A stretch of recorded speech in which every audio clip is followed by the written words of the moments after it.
Salut à toutes et à tous et bienvenue dans cette toute nouvelle vidéo. Ça fait plaisir de revenir sur YouTube. À chaque fois je fais quand même pas mal de pauses, mais j'ai pas forcément beaucoup de temps pour produire des vidéos à rythme régulier.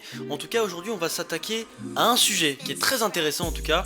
C'est l'arrivée d'Erik ten Hag à Manchester United, et donc son arrivée a été officialisée jeudi. Il va donc débarquer à Manchester à partir de juin 2022, et ce pour 3 années de contrat, dont une en option. Et donc il arrive en Angleterre avec un projet long terme, beaucoup plus long-termiste en tout cas que ses prédécesseurs, et surtout de Ralph Rangnick, l'intérimaire de cette saison, donc qui est venu sur le banc de Manchester United cette saison, et qui repart directement après plusieurs mois sur le banc. C'était assez catastrophique, mais en même temps pour relever le niveau et la situation à United, c'est assez compliqué. Je pense que n'importe quel très bon entraîneur aura des difficultés dans cette situation, et c'est pour ça qu'Erik ten Hag, avec toutes ses qualités, va venir sur un projet long terme. On peut s'attendre à un gros mercato, je pense, entre 7 et 10 recrues. Je pense que c'est nécessaire quand on voit le naufrage de United contre Liverpool, le 4-0. On va dire 5-0, 4-0, le 9-0 cumulé sur la saison. C'est assez catastrophique, et c'est un peu la représentation du niveau d'United ces dernières années, en tout cas depuis que Ferguson est parti.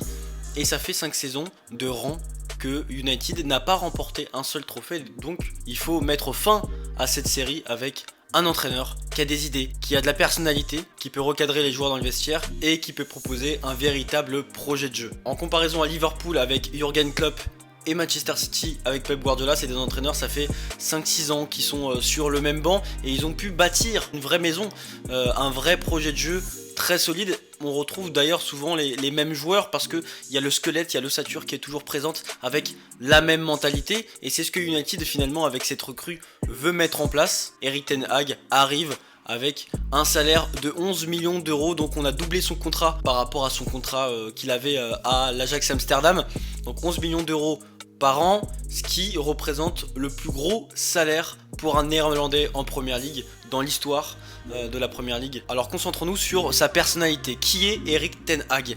C'est vrai que pas grand monde le connaît. En tout cas, il s'inscrit comme une véritable promesse dans cette décennie.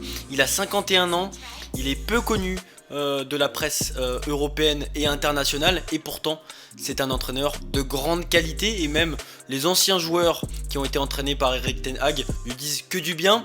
On le compare souvent à Pep Guardiola, mais il se rapprocherait plus de Jürgen Klopp avec cette idée de jeu du Gegenpressing, c'est-à-dire au pressing sur l'adversaire et une récupération du ballon assez rapide, c'est-à-dire 6 secondes. Au niveau de sa personnalité, c'est quelqu'un qui est assez froid, qui est très peu charismatique, et d'ailleurs un écrivain avait dit qu'il avait le charisme d'une serpillière humide. C'est assez dur d'encaisser ce genre de remarques, mais c'est la vérité, parce que même les joueurs qui l'ont côtoyé pendant des années, quand ils parlent avec lui, ils n'ont rien retenu de lui finalement, parce que cette personne s'intéresse énormément à autrui, énormément à ses joueurs, et il parle peu de sa vie, il parle peu de lui. Lui, c'est la représentation parfaite de l'anti-héros, qui fait gagner ses joueurs, qui sublime les personnes, et qui fait le travail dans l'ombre, on va dire. Donc ce qui est sûr, c'est que United n'accueille pas un entraîneur qui a le boulard et qui a un ego surdimensionné comme l'est José Mourinho quand il est arrivé à United. Et voilà, on le décrit tout simplement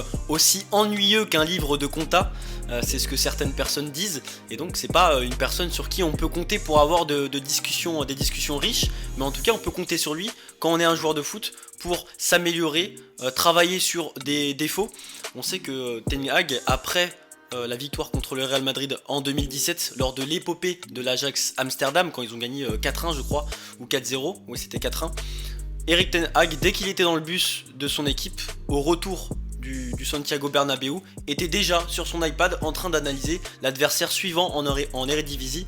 Et donc ça montre à quel point cet entraîneur là, il veut pas perdre le fil quand son équipe gagne, même quand c'est contre le Real Madrid. Il veut continuer à être réaliste et pas être dans l'euphorie, et le lendemain, même le soir même, il va dire à ses joueurs, voilà, t'as pas bien fait ça, t'as pas bien fait ça, t'as pas bien fait ça, et les joueurs après c'est comme ça qu'ils s'améliorent.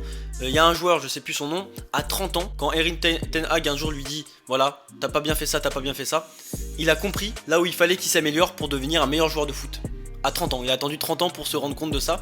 Donc c'est un entraîneur qui est exceptionnel et qui fait vraiment progresser les joueurs.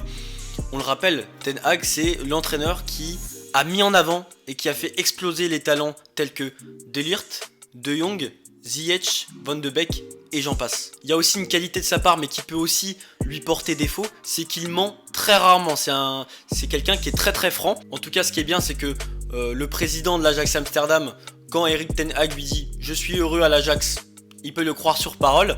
Mais on sait qu'il y a quelques mois, il avait dit « Voilà, j'aimerais bien retrouver pour la première fois, enfin trouver plutôt pour la première fois de ma carrière, un grand club européen. » Et là, le président de l'Ajax, il a compris que c'était la vérité.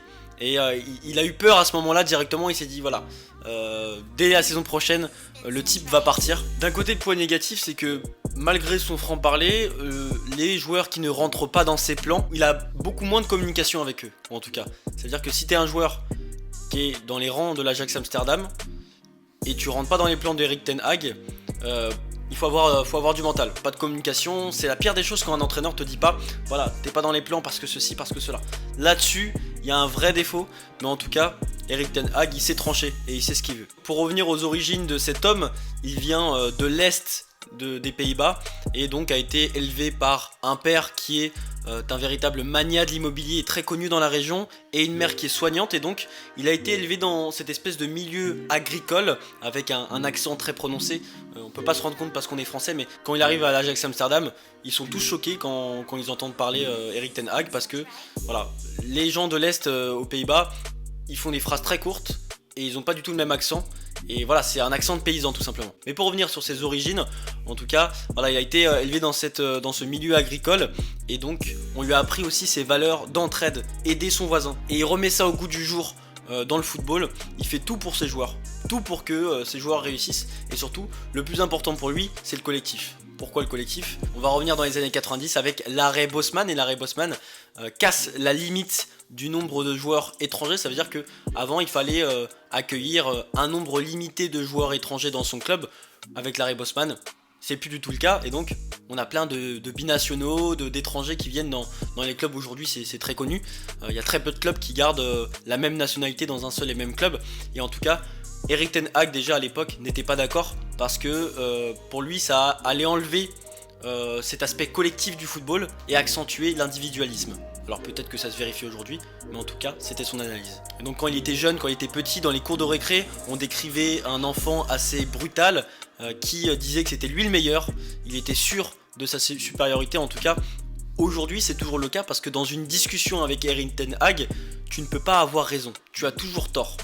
Et quelqu'un qui disait, d'ailleurs, j'ai une citation juste devant moi, je vais vous la lire parce qu'elle est très très intéressante et très révélatrice de la personnalité d'Erik ten Hag. En 40 ans de discussion avec lui, jamais une fois je n'ai eu raison à la fin. Si tout le monde pense que Federer est le meilleur joueur de tennis de l'histoire, alors lui vous dira que c'est Nadal. Et donc ça, c'est un ami d'enfance qui l'a dit, donc c'est assez intéressant de voir ça. Alors peut-être que il peut paraître comme arrogant, mais c'est peut-être aussi sa manière de fonctionner et aussi d'être performant dans le milieu du foot, par exemple. Pour rappel, il a été joueur à Twente, donc qui est un club néerlandais. Il était milieu relayeur, avait déjà sa calvitie naissante à l'époque. C'était un joueur qui avait une très très bonne vision du jeu, qui avait une belle perspective du football, mais qui était assez lent.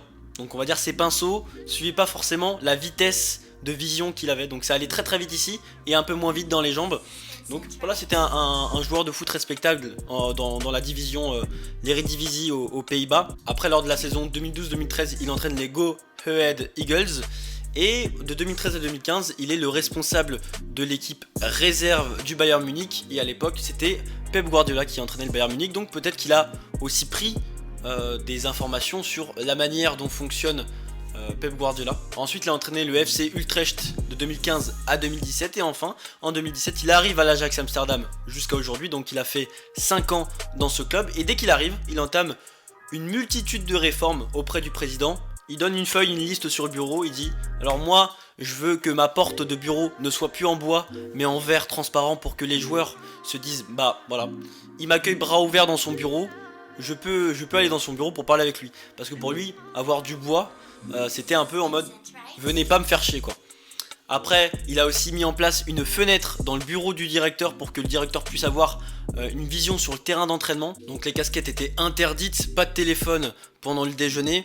Et donc il y a une trentaine de lits qui ont été achetés par le club pour que les joueurs puissent se reposer entre les séances. Et donc voilà, ça a été un véritable choc culturel pour ce club, mais en tout cas ça leur a fait du bien parce qu'on a vu les résultats derrière.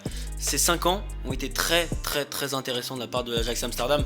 On se souvient évidemment de la saison 2017-2018 et l'épopée européenne de l'Ajax qui se fait éliminer d'ailleurs par le Tottenham de Mauricio Pochettino en demi-finale.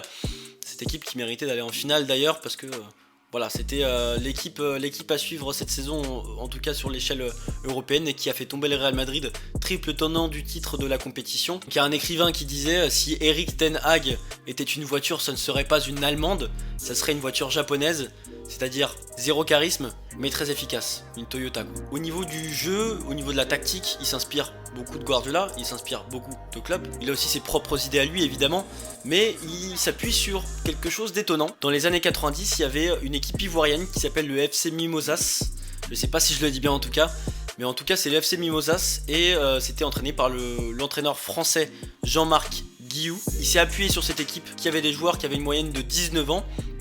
Et donc il s'appuie sur ce club là et il dit mon Ajax Amsterdam n'a jamais atteint le niveau du FC Mimosas. Mais quel est ce club?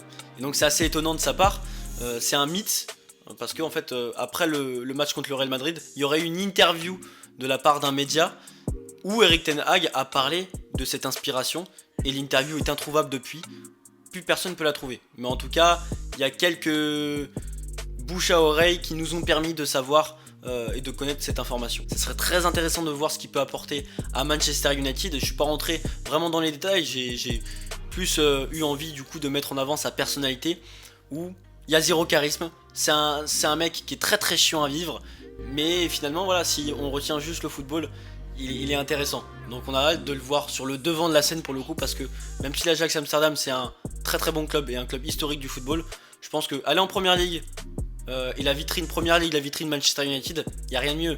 Manchester United, en termes de supporters, au niveau mondial, il n'y a pas mieux.